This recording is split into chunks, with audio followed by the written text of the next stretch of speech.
Hello student, जो बच्चे अभी सेमेस्टर 7 का एग्जाम लिख रहे हैं, 2 सब्जेक्ट का हमने वीडियो नहीं बना पाया। और नहीं वीडियो बनाने के पीछे कि इतना ऑफिस का काम हो गया था कि हम समय नहीं निकाल पाए और वीडियो नहीं बना पाए। कोई बात नहीं, जो पीडीएफ खरीदे थे पीडीएफ में सारा कंटेंट था और उम्मीद करते हैं कि सारा कंटेंट आपका मैच भी किया होगा। अब हम लोग वीडियो बना रहे, चूंकि ये टफ पेपर है इनकम टैक्स, तो इसको वीडियो हम लोग आज रात में अपना एक क्लास बंद करके और आपका एक वीडियो बना दे रहे हैं, ताकि आप लोगों के पास इनकम टैक्स जैसा पेपर का पूरा कंप्लीट सॉल्यूशन हो। तो ये इनकम टैक्स, और मैं आपको फिर बता दूं, जो बच्चे पीडीएफ नोट्स खरीद चुके हैं वो पीडीएफ नोट से पढ़िए, क्योंकि सारा का सारा वीडियो के लिए समय निकाल पाना बहुत मुश्किल हो रहा है। तो आप पीडीएफ नोट से जरूर पढ़िए, पीडीएफ नोट से बाहर नहीं आएगा, एकदम श्योर रहिएगा। पीडीएफ नोट से एक भी बाहर नहीं आएगा, तो पीडीएफ नोट से पढ़िए। अब लेकिन इनकम टैक्स ऐसा ऐसा पेपर है जहाँ न्यूमेरिकल पूछेगा। अब न्यूमेरिकल कौन कौन से चैप्टर से पूछेगा, तो याद रखिएगा, इनकम फ्रॉम हाउस प्रॉपर्टीज पूछ सकता है, सैलरी से बहुत कम, लेकिन capital gain, other sources, house property, जो 5 सोर्स ऑफ इनकम है, वो पांचों सोर्स ऑफ इनकम से एक क्वेश्चन जरूर पूछेगा। बहुत इंपॉर्टेंट चैप्टर है। अब चूंकि आप न्यूमेरिकल अगर नहीं पढ़े हैं तो कोशिश कीजिए न्यूमेरिकल टच नहीं करने का, क्योंकि अगर आप पढ़े नहीं हैं तो बना नहीं पाएंगे। तो आपके लिए थ्योरी काफ़ी है। जो बच्चे पढ़े हुए हैं, जो न्यूमेरिकल पढ़े हुए हैं, वो सैलरी, हाउस प्रॉपर्टी, उसके बाद capital gain, other sources and business and profession head को पढ़ेंगे, तो इसमें से ही क्वेश्चन आपको पूछेगा। पांचों में से कोई भी हेड का क्वेश्चन पूछ सकता है।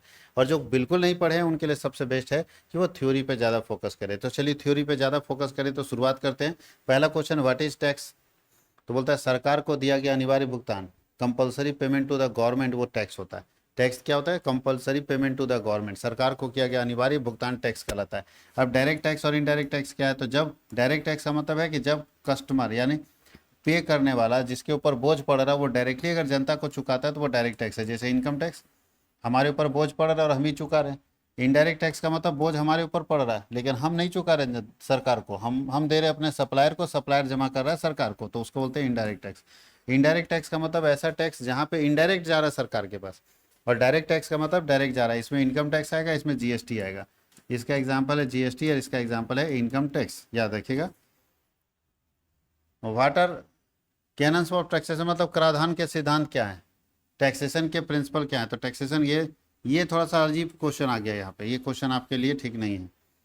अगला क्वेश्चन है कि what is residential status. Residential status तय करना बहुत जरूरी है। देखिए, आप कहीं के नागरिक हो सकते हैं, सिटीजनशिप बदलता नहीं, नागरिकता नहीं बदलती, लेकिन रेसिडेंशियल स्टेटस हर साल आपका बदल सकता है।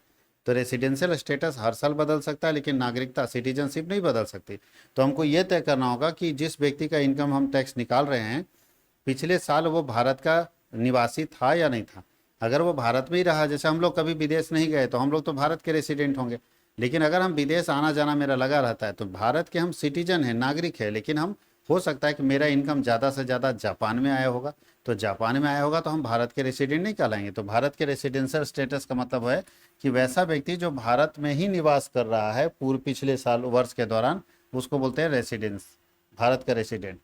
टोटल इनकम क्या है? तो टोटल इनकम का मतलब, इनकम टैक्स में 5 हेड हैं इनकम के, जब पांचों हेड इनकम के जोड़ देते हैं तो निकल जाता है टोटल इनकम। टोटल इनकम का मतलब है कि पांचों हेड, इनकम के पांचों हेड को जोड़ देंगे और उसमें डिडक्शन को माइनस कर देंगे, तब हमारे पास जो वैल्यू आएगा उसको हम लोग बोलेंगे टोटल इनकम। क्या बोलेंगे? Total income. एग्रीकल्चर इनकम क्या है? तो बोलता है income receive from agriculture activity. अगर एग्रीकल्चर एक्टिविटी से, कृषि कार्यों से कोई इनकम रिसीव होता है, जैसे हमने गेहूं की खेती की, गेहूं बेच के पैसा कमाए, तो मेरा एग्रीकल्चर इनकम होगा। ठीक है, और एग्रीकल्चर इनकम एग्जेम्प्ट होता है टैक्स से, इस पर टैक्स नहीं लगता। Name the head of income. Income के 5 हेड है। पहला होता है इनकम फ्रॉम सैलरी, दूसरा इनकम फ्रॉम हाउस प्रॉपर्टी, तीसरा income from business profession, income from capital gain और अदर सोर्सेस। ये 5 हेड ऑफ इनकम होंगे। कितने हेड है? 5 हेड ऑफ इनकम होते हैं, याद रखिएगा। अगला है व्हाट इज सैलरी। बोलता है payment receive by an employer. Salary क्या होता है? अगर आप एम्प्लॉयर से, अपने मालिक से, अगर आप अपने मालिक से कोई भी चीज़ कैश के फॉर्म में या अदर फॉर्म में रिसीव करते हैं तो ये सैलरी कहलाता है। ठीक है, अगर आप अपने मालिक से कैश के फॉर्म में या अदर फॉर्म में कोई भी चीज़ रिसीव करते हैं तो ये सैलरी कहलाता है। क्लियर? ये वेतन इनकम कहलाएगा।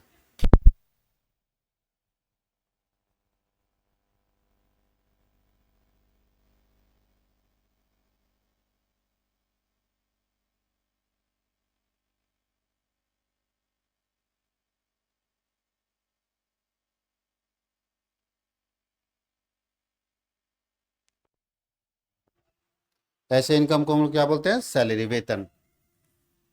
लेकिन वेतन के लिए जरूरी है कि इम्प्लॉई और इम्प्लॉयर का रिलेशनशिप होना चाहिए। अगर इम्प्लॉई और इम्प्लॉयर का रिलेशनशिप होगा और वहाँ से आप कोई पैसा प्राप्त करते हैं या कोई सुविधा प्राप्त करते हैं तो वो सैलरी कहलाता है। अलावेंसेस क्या होता है?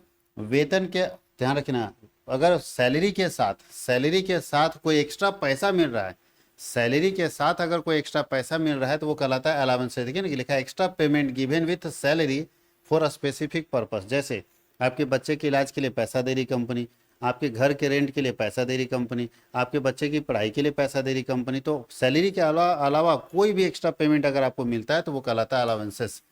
कैश पेमेंट अगर एक्स्ट्रा मिलता है सैलरी के अलावा तो अलावेंसेस, और सुविधा मिलता है तो परक्विजिट्स।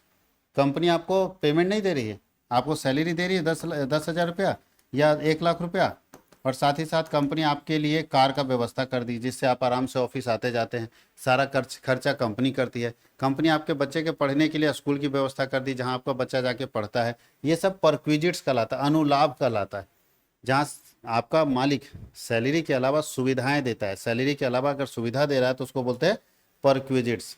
ग्रॉस एनुअल वैल्यू क्या होता है? जब आप हाउस प्रॉपर्टी इनकम पढ़ेंगे तो वहाँ ग्रॉस एनुअल वैल्यू निकलता है, GAV निकलता है, ग्रॉस एनुअल वैल्यू। इसी के ऊपर हम लोग हाउस प्रॉपर्टी के ऊपर टैक्स देते हैं।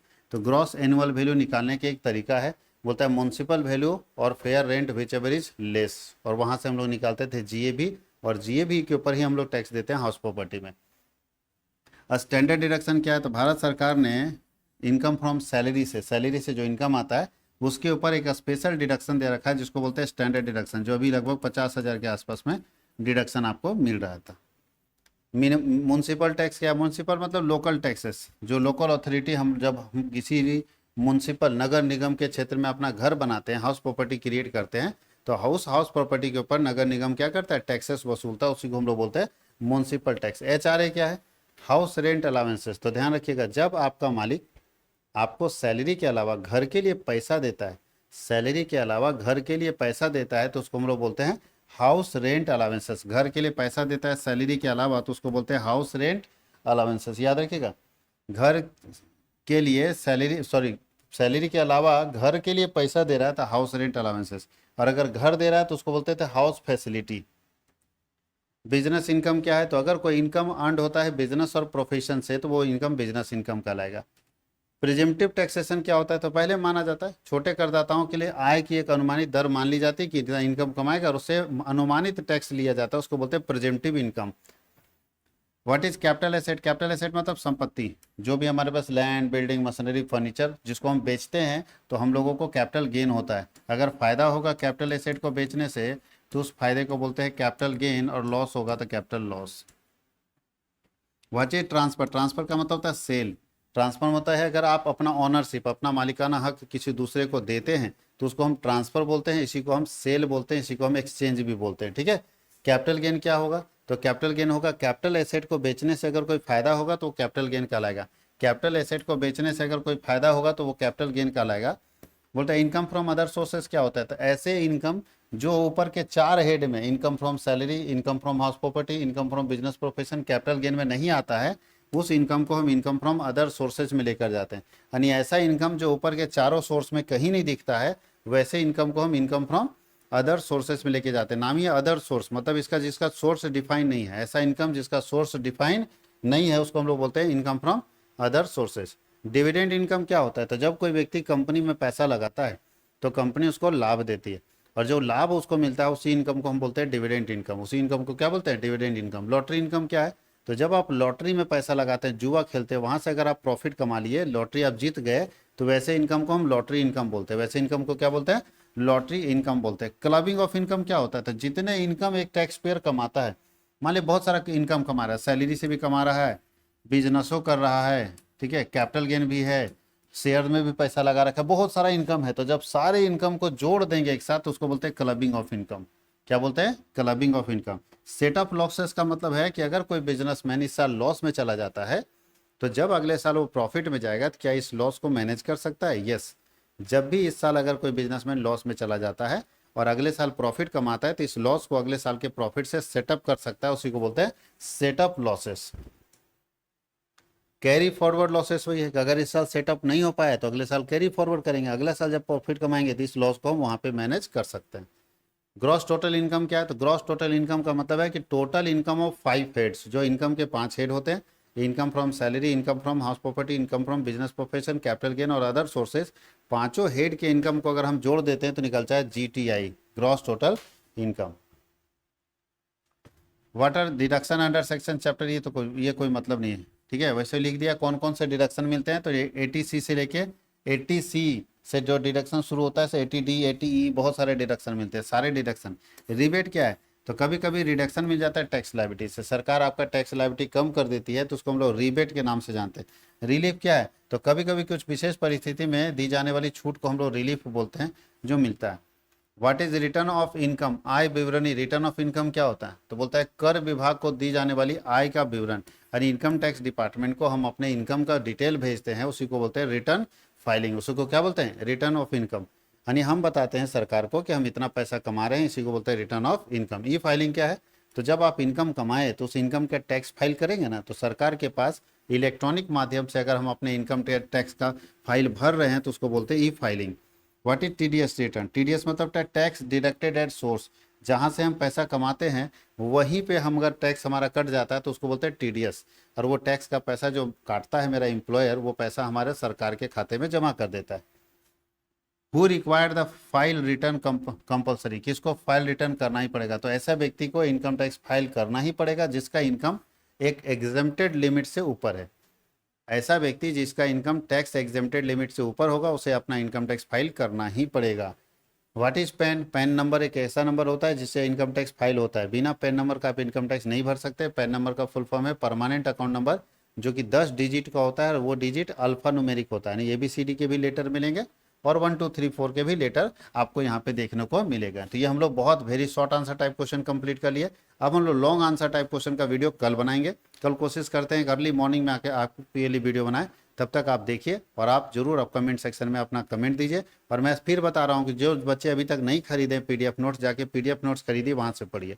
लगातार कमेंट करने से समय नहीं मिल पाता है तो नहीं बना पाते हैं वीडियो, इसलिए आप अगर PDF नोट्स खरीद लेते हैं तो आपके लिए ठीक है। PDF नोट्स का बैच है, जैसे सेमेस्टर 7 का एग्जाम कंप्लीट होगा, सेमेस्टर 8 का PDF नोट्स आपके पास अवेलेबल हो जाएगा, तो आप वहाँ से खरीद सकते हैं। पहले बार अगर PDF नोट्स पहले से खरीद के रखिएगा तो आपके लिए फ़ायदा ये होगा कि आप 2 महीना 3 महीना जो भी समय बचेगा सेमेस्टर 8 के लिए, क्योंकि ज़्यादा समय मिलेगा नहीं, तो सेमेस्टर 8 में जो भी समय बचेगा आप आराम से तैयारी अपनी कर सकते हैं। कोई गेस्ट पेपर का जरूरत नहीं, सारा guest paper CWH online academy आपके अपने एप्लीकेशन पर डाल देगा, तो आप वहाँ से PDF नोट्स खरीद सकते हैं। बहुत बहुत धन्यवाद।